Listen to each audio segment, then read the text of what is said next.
પન્નાની રસોઈમાં તમારું સ્વાગત છે ફ્રેન્ડ્સ। તો આજે આપણે બનાવીશું રોઝ સિરપ। આ રોઝ સિરપ બનાવી તમે 1 થી 1.5 વર્ષ સુધી રાખશો ને તો પણ બિલકુલ ખરાબ નહીં થાય અને માર્કેટથી પણ એકદમ સરસ અને એકદમ ફ્રેશ તાજો અને એકદમ ઇઝી આપણે આ રોઝ સિરપ ઘરે બનાવી અને તૈયાર કરીશું। આ રોઝ સિરપને એકવાર બનાવી વર્ષ સુધી તમે સ્ટોર કરી લેશો ને એટલે તમે 50 થી 100 સુધીની અલગ અલગ ડ્રિંક્સ બનાવી શકશો। એની સાથે સાથે લસ્સીમાં ખાસ વપરાય છે આ રોઝ સિરપ અને ફાલુદામાં તો આનો ઉપયોગ કરવામાં આવે જ છે। તો એવી રીતે ઘણી બધી એવી રેસીપી છે કે જેમાં આપણને રોઝ સિરપની જરૂર પડતી હોય છે। તો આજે આપણે 1 લીટરથી પણ વધારે રોઝ સિરપ ઘરે બનાવીને તૈયાર કરશું। તો ચાલો પછી બનાવવાનું શરૂ કરીએ। रोज सिरप बनावा माटे सौथी पहला तो अहींया आपणे लेशुं 1 किलो थी 1.5 किलो जेटला रोज यानी कि गुलाब। तो मैं अहींया आ रीते एकदम फ्रेश अने लाल लाल गुलाब लीधा छे। तो सौथी पहला तो आपणे गुलाब लई अने गुलाबने आ रीते पाखड़ी अने एना પાંદડાને अलग करी देशुं। अने हाँ फ्रेंड्स, मैं जे गुलाब लीधा छे ए 1 किलो अने 200 ग्राम छे। तो 1 किलो मांग्या था तो भैयाए 200 ग्राम वधारे आप्या केम के थोड़ी પાંદડીઓ छे ने ए अलग पड़ी गयेली हती। અને આ ગુલાબ તમારા માટે કે જે અત્યારે મારો વિડીયો જોઈ રહી છે લઈ લો। તો ચાલો આપણે બધી પાખડીઓને અલગ કરી અને સાફ કરી લઈએ ગુલાબને। તો જ્યારે પણ તમે બજારથી ગુલાબ લાવો ને ત્યારે ખાસ ધ્યાન રાખજો કે ગુલાબ એકદમ ચોખ્ખા અને એની પાકડી છે ને એકદમ સાફ હોવી જોઈએ। જરા પણ ગુલાબ ખરાબ ના આવી જાય એનું ખાસ ધ્યાન રાખજો કેમ કે આ જે રોઝ સિરપ બનાવવાના એ આપણે પોતાના માટે ઘરે રાખવા માટે બનાવવાના છીએ। તો થોડું ચોખ્ખાઈ રાખી અને ફૂલનો ઉપયોગ કરજો, મતલબ કે ફૂલ લાવો ત્યારે ધ્યાન રાખજો। तो अहींया बधी ज पाखड़ी मैं आ रीते साफ करीने तैयार करी लीधी छे। तो थोड़ी गुलाबनी पाखड़ीओने हूँ आ रीते सूकवी लईश। तो आपणे रेसिपी बनावशुं ने तो एनी अंदर आपणे रोज पेटलनो उपयोग पण घणीवार करवो पड़तो होय छे। तो आमांथी ज मैं 100 ग्राम जेटली पाखड़ी अलग करी दीधी छे, एने हूँ सूकवी लईश। अने हवे जे आपणे आ साफ करी गुलाबनी पाखड़ी एने आपणे पाणीथी बराबर धोई नाखीए।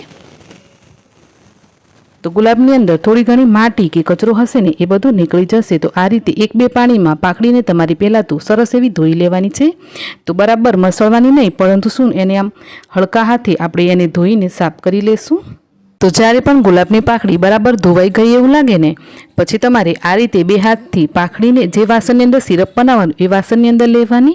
तो तमारे पाणीने नहीं बहार काढवानुं, परंतु आ रीते जे पाणीमां धोईए ने ए पाणीमांथी उपर उपरथी तमारी पाखड़ी लई लेवानी, जेथी जेटलो पण कचरो हशे ने ए बधो पाणीमां नीचे रही जशे। अने हवे आपणे 1 किलो थी 200 ग्राम एटले के 100 ग्राम तो आपणे पाखड़ी सुकववा मूकी एटले 1 किलो अने 100 ग्राम जेटली अत्यारे गुलाबनी पाखड़ी छे। वजनमा थोड़ो घणो कचरो निकળી गयो हशे तो 1 किलो छे ज। तो 1 किलो पाखड़ीनी साथे आपणे 2 लीटर जेटલું पाणी लेवानुं छे। तो आ रीते आपणे 2 लीटर जेटલું पाणी एड करी देशुं अने पाखड़ीने पहेला तो आ रीते थोड़ुं दबावता जवानुं। अने हवे सिरपनो कलर एकदम मार्केट जेवो आवे ने एना माटे आपणे 1 बीटरूट लेशुं, एने छोली अने आपणे अर्धुं बीटरूट आमां घसीने एड करीशुं। तो हूँ अहींया बीटरूटने अर्धुं ज घसीने एड करीश, एनाथी वधारे एड करशुं ने तो बीटरूटनो स्वाद आ सिरपमां आवी जशे जे पछी सारो नहीं लागे। एटले अर्धुं बीटरूट आपणे आ रीते घसी अने आनी अंदर एड करीशुं। थोड़ो आपणे फूड कलर पण आमां एड करवो पड़शे केम के सिरप आपणे एकदम बजार जेवो देखावे बनावવો होय ने तो आपणे आनी अंदर थोड़ो फूड कलर एड करवो जरूरी छे। तो चालो अहींया मैं अर्धुं बीटरूट आ रीते घसी लीधुं छे। हवे आनाथी वधारे आपणे आमां बीटरूटनो उपयोग नहीं करीए। बधी ज वस्तुने आपणे पहेला तो मिक्स करी लईए। तो बीटरूट एटला माटे एड कर्युं ने फ्रेंड्स के आपणे कलर तो एड करवाना ज, परंतु कलर छे ने ए पछी आपणे क्वॉंटिटीमां थोड़ो ओछो एड करीशुं। वधारे पड़तो कलर नहीं एड करवानो। जे बजारमां कलर मळे ने ए कई थोड़ा बीटरूट एड करवाना हता, ए तो आर्टिफिशियल कलर ज आनी अंदर एड करी अने आ सिरपने लाल कलरनो बनावता होय छे। तो आपणे आ रीते थोड़ो हेल्दी पण रहे ने एना माटे थोड़ुं बीटरूट एड करीशुं अने थोड़ो फूड कलर पण एड करीशुं। अने अहींया आपणे जोईए तो 5 થી 10 मिनिट जेटलो टाइम थयो छे। अने अहींया तमे जोई शको छो के जे फूलनी पाखड़ीओ हती ने एनो बिलकुल पण कलर चेन्ज थई गयो छे। ज्यारे आपणे गुलाबनी पाखड़ी लीधी त्यारे ए एकदम रेड कलरनी हती अने अत्यारे तमे जोई शको छो के बधी ज पाखड़ीनो कलर छे ने ए छूटी गयो छे, पाणी एकदम लाल थई गयुं छे अने जे गुलाबनी पाखड़ी छे ने ए आ रीते पिंक कलरनी थई गई छे। मतलब कि पिंक व्हाइट कलर जेवुं थई गयुं छे। एटले आ पाणीनी अंदर जेटलो पण गुलाबनो रस हतो एनो कलर अने एनो स्वाद आवी गयो छे। તો હવે આપણે ફ્લેમને બંધ કરી દેશું અને આ બધી જ વસ્તુને આપણે ચાળી લેવાની. તો આ રીતે મોટો ચાયણો રાખી અને બધી જ પાંખડીને એની અંદર એડ કરી દેશું અને દબાવી અને જેટલો પણ આની અંદર રસ હોય ને એ આપણે લઈ લેશું. તો હવે આ પાંખડીનું અહીંયા આપણે કોઈ કામ નથી, કેમ કે એની અંદર જેટલો પણ રસ હતો એ બધો જ આપણે કાઢી લીધો છે. એનો કલર, એનો સ્વાદ બધું જ આ પાણીની અંદર આવી ગયું છે. તો હવે જે આ પાણી છે ને એમાંથી જ આપણે ગુલાબનું સિરપ બનાવીશું. હવે આપણે એ જ કડાઈને પાછી લઈ લેશું અને એની અંદર આપણે આ બધું જે રોજ ફ્લેવરવાળું પાણી છે ને એને આમાં એડ કરી દઈશું. અને હવે સિરપ બનાવવાનું છે તો આપણે લેશું ખાંડ. તો મેં આ રીતે આ કપથી માપ કરી અને 4 કપ જેટલી ખાંડ લીધી છે. તમે સાકર પણ લઈ શકો.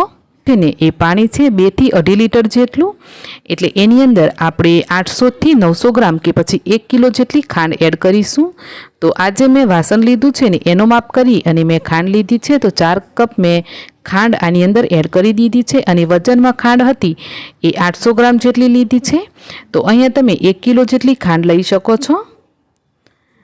તો હવે આપણે આ રીતે મિક્સ કરતા જઈ અને ખાંડને ધીમા ગેસ ઉપર ઓગાળી લેશું.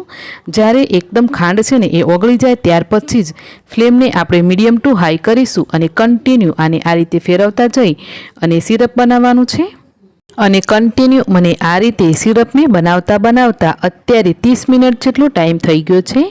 અને 30 મિનિટ પછી તમે જોશો તો આ રીતે સિરપ છે ને એ 1 થી 1.5 ઇંચ જેટલો નીચે જતો રહ્યો છે. આ જુઓ, શરૂમાં કઢાઈ એકદમ ફૂલ ભરેલી હતી, એ બળી અને આ રીતે 1 થી 1.5 ઇંચ જેટલું આ સિરપ નીચે જતું રહ્યું છે. તો અત્યારે આ સિરપ છે ને હજુ બન્યું નથી, પરંતુ આની અંદર આપણે થોડો કલર એડ કરી દઈએ આ ટાઈમે, જેથી જેમ જેમ આ સિરપ ઉકળશે ને એમ કલર સારો પકડી લેશે. તો અહીંયા મેં લાલ કલરનો ફૂડ કલર લીધો છે. 1 ચમચી જેટલો આપણે ફૂડ કલર લેશું અને આ રીતે ચમચામાં લઈ અને પહેલાં તો કલરને ઓગાળી લઈએ અને ત્યાર પછી એમાં મિક્સ કરી દઈએ. જો તમે લિક્વિડ લીધું હોય તો ડાયરેક્ટ એડ કરી શકો. અને હા ફ્રેન્ડ્સ, આની અંદર આપણે ખાલી 1 ચમચી જ ફૂડ કલર લીધો છે. જો આપણે બીટરૂટ નહીં એડ કર્યું હોત ને તો આની અંદર આપણે 2 થી 2.5 ચમચી જેટલો ફૂડ કલર લેવો પડત. તો જોયું ને બીટરૂટનો કમાલ. હવે ફરીથી આપણે મીડિયમ ટુ હાઈ ફ્લેમ પર આ સિરપને પકવશું. તો આ સિરપને તમારે ત્યાં સુધી પકવવાનો છે જ્યાં સુધી 1 કે 1.5 તાર જેટલી ચાસણી ના તૈયાર થાય ત્યાં સુધી.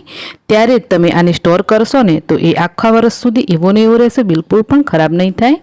તો ફરીથી મેં અડધો કલાક એટલે કે ટોટલ 1 કલાક માટે મેં આ સિરપને થવા દીધો છે અને ત્યાર પછી ફ્લેમને બંધ કરી અને સિરપ છે ને એ 50% જેવો ઠંડો કરી લીધો છે.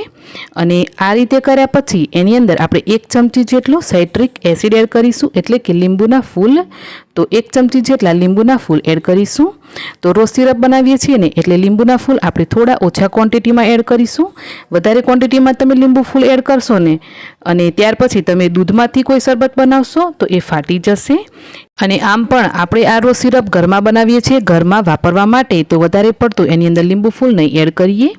એકદમ હેલ્ધી રીતે આપણે આ રોજ સિરપ બનાવીને તૈયાર કરશું. તો મેં અહીંયા ફક્ત 1 ચમચી જ લીંબુના ફૂલ એડ કર્યા અને ત્યાર પછી ફરીથી આપણે ફ્લેમને ચાલુ કરી 2 થી 3 મિનિટ માટે આ રીતે રોજ સિરપને ઉકાળી લેવાનો, જેથી લીંબુ ફૂલ એડ કર્યા પછી આનો જે કલર છે ને ફ્રેન્ડ્સ એકદમ બજાર જેવો જ આ સિરપ બનીને તૈયાર થઈ જશે. એકદમ રેડ પિંક કલરનું આ સિરપ બનીને તૈયાર થયું છે અને તમે જોઈ શકો છો કે સિરપની થિકનેસ મેં કઈ રીતની રાખી છે. તો રોજ સિરપ છે ને એ જ્યારે ઠંડો થાય ત્યાર પછી તમે જોશો ને તો આ રીતે એકદમ થીક લાગશે. અને એકદમ આ રીતે ચમચામાં લઈ અને તમે જોશો આ રીતે આંગળી કરીને તો તમને ખ્યાલ આવી જશે. એકદમ ઘાટો અને 1.5 તારની ચાસણી બને એવો સિરપ બનીને તૈયાર થઈ ગયો છે. અને ક્વોન્ટિટી તમે જોઈ શકો છો, જેટલું આપણે પાણી લીધેલું એનાથી અડધું પાણી રહી ગયું છે.